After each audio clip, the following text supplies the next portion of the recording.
Violence is a 1986 Police Academy ripoff directed by Rafal Zielinski and starring Doug Annear, Jon Canada Terrell, Lolita Davidovich, Alan Deveau, Mike MacDonald, Colleen Passard, Tony Travis, Annie McAuley, Mark Blutman, Tracy Tanner, Jon Mikl Thor, and Herb Field. The film opens with a ton of overacting and driving like an asshole by the mayor of Clam Cove. Well, this boob shit's starting early. The mayor's family arrives at a press conference announcing that they had caught a rather large predator, which is revealed to be local mascot Larry the Lobster being predatory with the mayor's daughter Tammy. It seems that the governor of No Name State is offering a freeway if the city can upgrade its traffic safety. His plan is to hire ordinary citizens to be traffic cops. Why doesn't he just hire real cops? Oh, wait a minute. Police Academy. Captain Magruder devises a plan where the new hiring policy will be a disaster and he will step into the mayor's role. No harm will come to him. But if these civilian recruits guarding the governor should be complete screw-ups, they'll make a mess of defending him, right? Jawohl, mein Kapitän. Yep, 40 years later, we're still dropping the German stereotype. With the assistance of Stonewall and Schickelgruber, which is actually a badass name, they proceed to accept many of the local Clam Cove idiots and losers, such as boat cleaner Howie, who has this conversation with Brock Lesnar. Yacht virgin, and you can start on the upper deck. How about I strip off her bottom? Looks like she'd love a good rub. Listen to you, little toad. Okay, I'll concentrate on her top. And dumps himself into bed with Brock's topless wife. Next are Mike and Winston, who become fake doctors. Look at that Hawaiian Tropic product placement. Oh, jeez. Those lips. That skin. Those breasts. It's definitely the syndrome. Undo your top. Okay. What? Start massaging ice cream now. Oh, my God. They never showed us anything like this. Wow, that's a bit much even for the 1980s. They both get arrested by the Gestapo for impersonating a doctor. They all end up being in a cell together with Steve, aka Larry the Lobster, having the usual discussion of what you in for. Howie Gluckstein. Break and enter, gross indecency, attempted murder, sexual assault with intent to rape.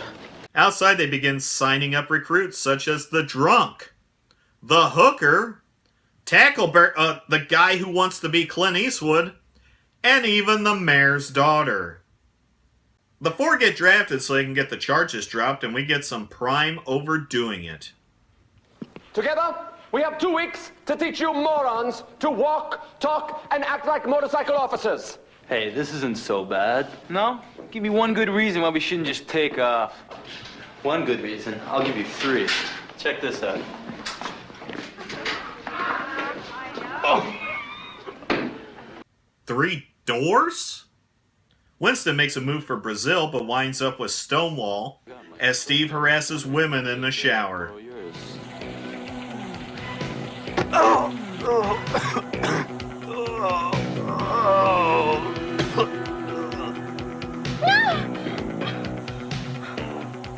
Hey, I'll scrub your back if you scrub mine. Just by the way this guy is acting, you know he has a pile of soiled socks underneath his bed.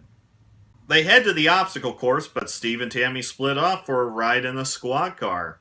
In their passion, the car is put into neutral, steered perfectly, lights clicked on, and they managed to bust a robbery in progress. Higher. That's it. Okay, I'll put the handcuffs on. Wait a minute. Take your pants off first. Spread your legs.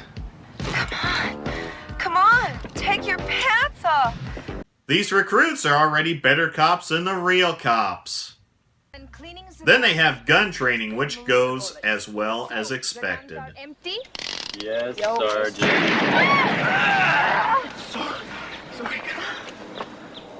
Steve ends up flashing his dick because we need more innuendo, and they get punished by cleaning the garage and some old bikes.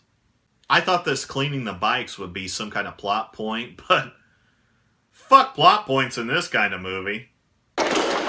Shit, this guy is one grade A asshole. Gotta get back at this guy. I got an idea. Is your idea bludgeoning him with a wrench? Because that's badass. They mess with Stonewall's bike, and this happens.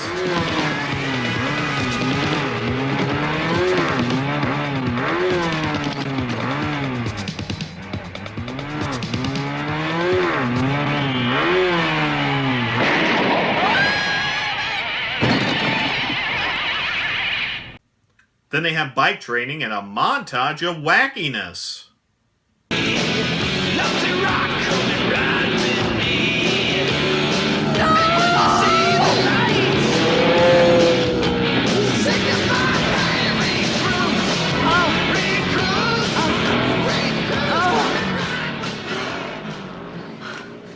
Okay, so what's next? Perhaps he leaves the bikes for today. I guess she already got off the bike. Then they go on a uniformed walking tour. So, why won't you go out with me? Because you're lazy, irresponsible, and a sexual pervert. Good judge of character. They'll get together by the end of the movie. That man is planning to jaywalk. Now, how to deal with this violation?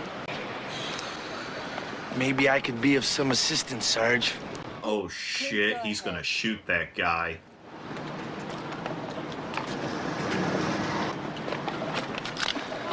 Almost. Steve and Susan go out on a date as Mike and Winston decide to go to a cowboy bar. Asshole. You saw 48 Hours. If Eddie Murphy can do it, so can I. Okay, you know the rule where you don't reference a good movie in your shitty movie? That also includes not remaking scenes from the better movie in your shitty movie as well.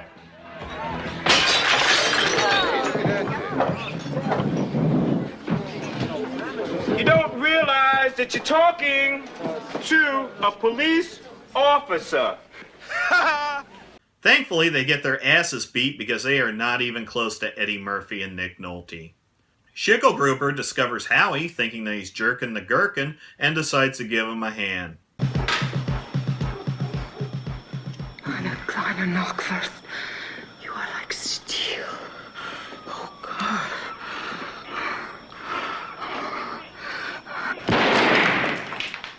Whoops!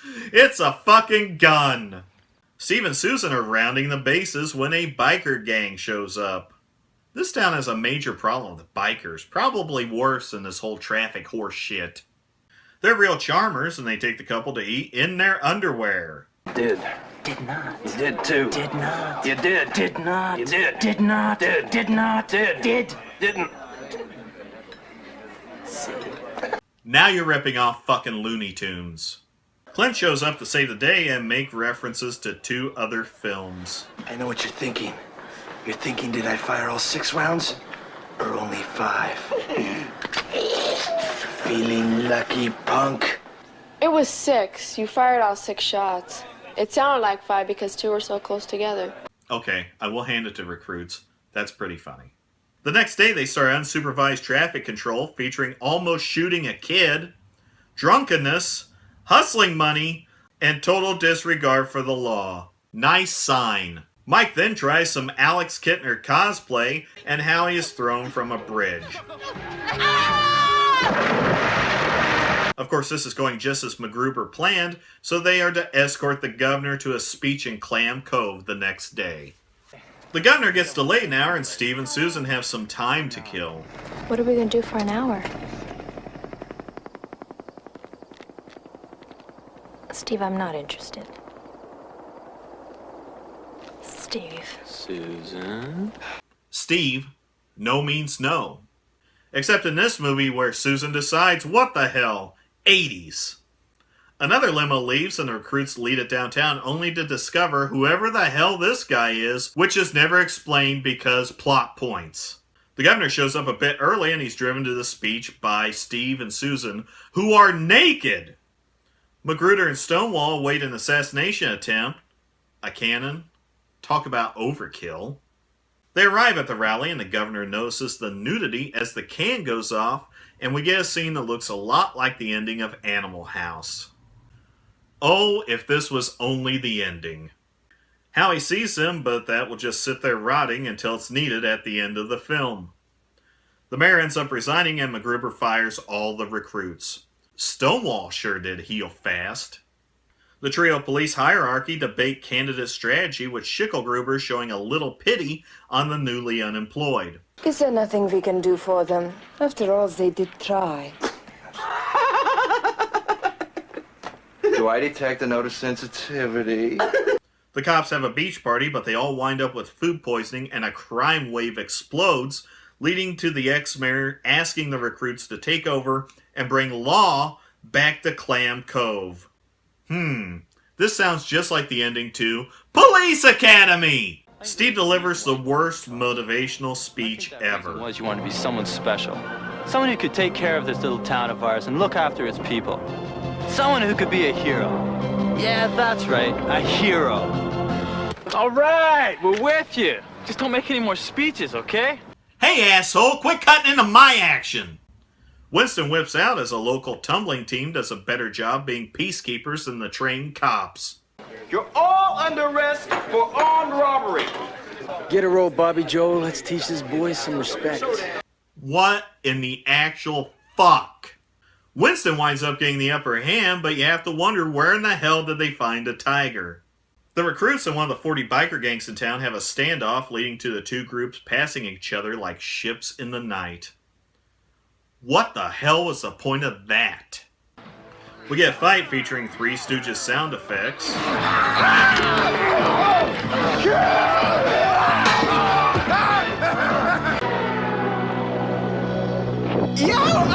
Nice job, dumbass. Susan gets taken hostage by the leader, and we get this thrilling action sequence.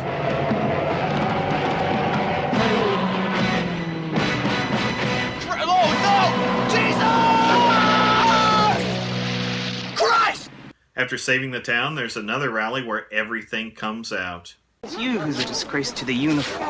Captain, I know who tried to assassinate the governor. It was you and Sergeant Stonewall there. I saw them up on the roof with the can. It's true. Magruder thought he could be mayor if he blames the fiasco on Mayor Bagley. You traitorous Nazi bitch. Hey, don't call her a bitch! And the film ends with Howie once again dropping in on the lonely wife on the boat. Recruits is a blatant Canadian Police Academy ripoff, which is ironic because Police Academy was shot in Toronto. The only characters missing from this film to make it complete is a guy who makes sound effects noises with his mouth and a former Canadian Football League player. It's the usual formula of throwing a bunch of tits on the screen to make up for a mediocre screenplay, cheap filmmaking, which is usually the hallmark of a movie like this. When you sum it all up, Recruits is just something from Lolita Davidovich's past that she would probably like to forget. If anyone out there has met her and this movie has come up, drop me a line. I love stories of awkward silence.